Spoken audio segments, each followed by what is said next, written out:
అందరికీ హాయ్ అండి. ఇవాళ ఏంటంటే యాక్చువల్గా మన టెంపుల్ వోల్గాస్లో ఇవాళ చాలా ఫేమస్ గుడికి వచ్చాం అనమాట. యాక్చువల్గా ఏంటంటే మన కోనసీమలో ఈ టెంపుల్ తెలియని వాళ్ళు ఉండరండి. వాడపల్లి వెంకటేశ్వర స్వామి టెంపుల్ అనమాట. అంటే మనకి పెద్ద తిరుపతి ఎలాగో కోనసీమకి ఇది పెద్ద తిరుపతితో సమానం అనమాట. అండ్ ఫస్ట్ ఆఫ్ ఆల్ నేను స్టార్టింగ్ బయట నుండి తీసాను అనమాట. ఇది స్వామివారి రథం అండి. ఇది స్వామివారి రథం. అదైతే టెంపుల్ అంతా కూడా అంటే చాలా శనివారం అయితే అసలు ఖాళీ ఉండదు. బట్ ఇవాళ సండే కాబట్టి కొద్దిగా ఖాళీగానే ఉంది మనకి టెంపుల్ అయితే. అండ్ ఇవన్నీ కూడా క్యూ లైన్స్ అనమాట, ప్రసాదాల క్యూ లైన్స్. చాలా బాగా డెవలప్ అయింది అప్పటికి ఇప్పటికి. ఫస్ట్ ఆఫ్ ఆల్ బయట అయితే మనకి టెంపుల్ హిస్టరీ కనపడేలాగా మొత్తం కూడా అంటే ఒక ఫ్లెక్సీలు వేసారండి. అది కూడా ఏంటంటే టెంపుల్ హిస్టరీ, స్థల పురాణం తెలుసుకోవాలనుకునే వాళ్ళకి చాలా నీట్గా వివరంగా ప్రతిదీ కూడా అంటే విజువల్గా కనపడేటట్టు వేశారనమాట స్థల పురాణం. అది కూడా ఒకసారి మీకు చూపిస్తాను.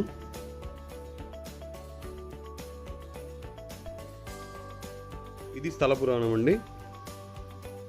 పెద్దాపురం మహారాజు వారికి స్వామివారు కలలో కనపడతారంట. కలలో కనపడి పలానా చోట నేను ఉన్నాను స్వయంభూగా అని అన్నారనమాట.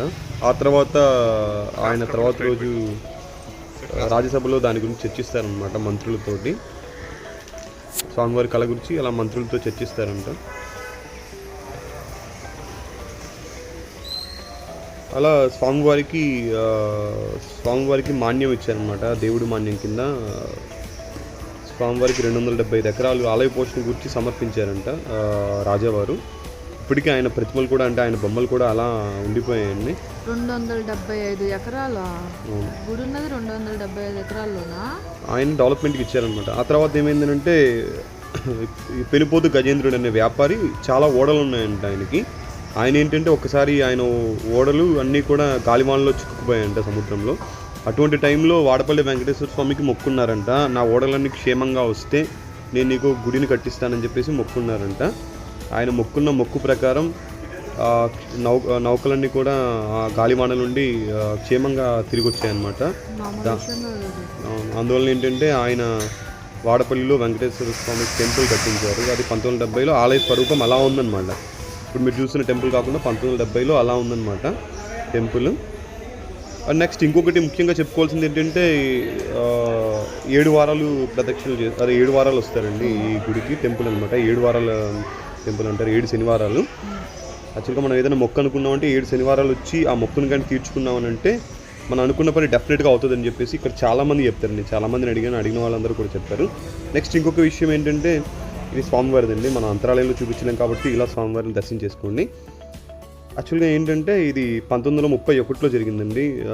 1931లో స్వామివారి రథం ఊరేగింపు జరిగేటప్పుడు గాంధీజీ గారిది అలాగే జాతీయ జెండాని రథం మీద పెట్టారంట. దానికి బ్రిటిష్ వాళ్ళు వ్యతిరేకంగా మీరు అలా జెండాని అంటే వాళ్ళు వ్యతిరేకంగా దాని గురించి ఫిరంగిలతో దాడి చేశారంట. జెండాలు అవి పెట్టారని చెప్పేసి అప్పుడు 4 చనిపోయారంట. చాలామంది ఇదే రథం అనమాట.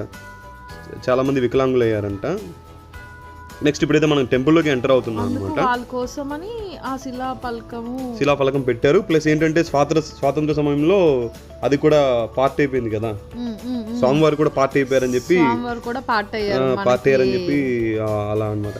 టెంపుల్ చూసావా ఎలా ఉన్నాయో? నాకు ఈ తలుపులు అంటే చాలా ఇష్టం. చాలా పెద్ద తలుపులు కదా, మూవీస్ లో చూపిస్తారు కదా 7 తలుపులు ఓపెన్ అయిన తర్వాత ఆయన చూపిస్తారు. అది 7 శనివారాల వెంకన్న దర్శనం 7 జన్మల పుణ్యఫలం అని.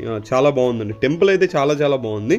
ఈవెన్ డెవలప్మెంట్ అయితే అవుతుంది, ఐఏ స్టేజ్లో ఉంది. బట్ ఏంటంటే చాలామంది ఏంటంటే మోస్ట్లీ చాలా పవర్ఫుల్ టెంపుల్ అనమాట. నాకు తెలిసి చాలామంది మా రిలేషన్లో కూడా చాలామందికి అనుకున్నాయి అనమాట. అందు గురించి నేను పర్టికులర్లీ వచ్చాను. నువ్వు వచ్చి కూడా అంటే మీ అందరూ కూడా చూస్తారని చెప్పేసి ఒక వీడియో అనేది తీసాను అనమాట, వరల్డ్గా వీడియో. అంటే స్వామివారి హుండీ అండి, గోపురం అండి. గోపుర దర్శనం చేసుకోండి. అండ్ గోపురం కూడా స్వామివారి గోపురం దర్శించుకుంటే స్వామివారిని దర్శించుకున్నట్టే.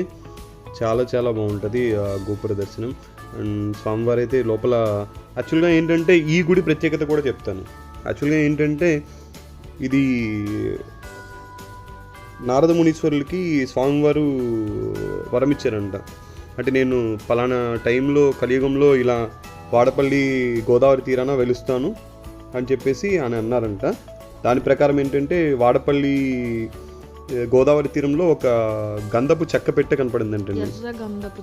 ఎర్ర గంధపు చెక్క పెట్టె కనపడిందంట. ఆ చెక్క పెట్టెని చూశారంట. అది మళ్ళీ తర్వాత కొద్దిసేపటికి మాయమైపోయిందంట.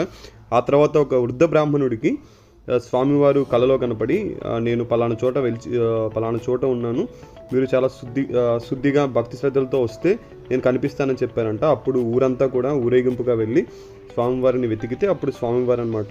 ఇక్కడ ఏంటంటే స్వామివారు ఎర్రగంధపు చెక్కలా ఉంటారండి స్వామివారు. యాక్చువల్గా ఇలా విగ్రహం అనేది ఇక్కడే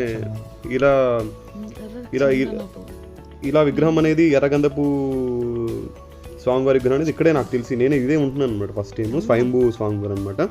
ఆ తర్వాత అలా తీసి స్వామివారిని ప్రతిష్ఠించారు. ఆ తర్వాత వృద్ధ బ్రాహ్మణుడికి స్వామివారు చెప్పారనమాట, యాక్చువల్గా వెంకటేశ్వర స్వామివారు అంటే ఆయనే, ఆ పేరు కూడా నారద మునీశ్వరులే పెట్టాను అనమాట. బాబాయ్ టెంపుల్కి వెళ్ళి నేను ఆయనని చూడంగానే నాకు వైబ్రేషన్స్ వచ్చేసినాయి అనమాట. అండ్ కాకపోతే ఏంటంటే 12 నుండి 4 వరకు అయితే లంచ్ అవరు కదా, ఆ టైంలో అయితే వెళ్ళకండి. మేము అలా వెళ్ళి బయట తిరుగుతున్నాం అనమాట, టైమింగ్ సరిపోకండి. మేము వెళ్ళే టైంకి గుడి క్లోజ్ లో ఉందన్నమాట. నాకు దేవుడిని చూడంగానే ఏమనిపించింది, నాకు లేదు చాలా ఒక బాడీలో షివరింగ్ వచ్చేసింది, చాలా చూస్తూ ఉండిపోవాలనిపించింది.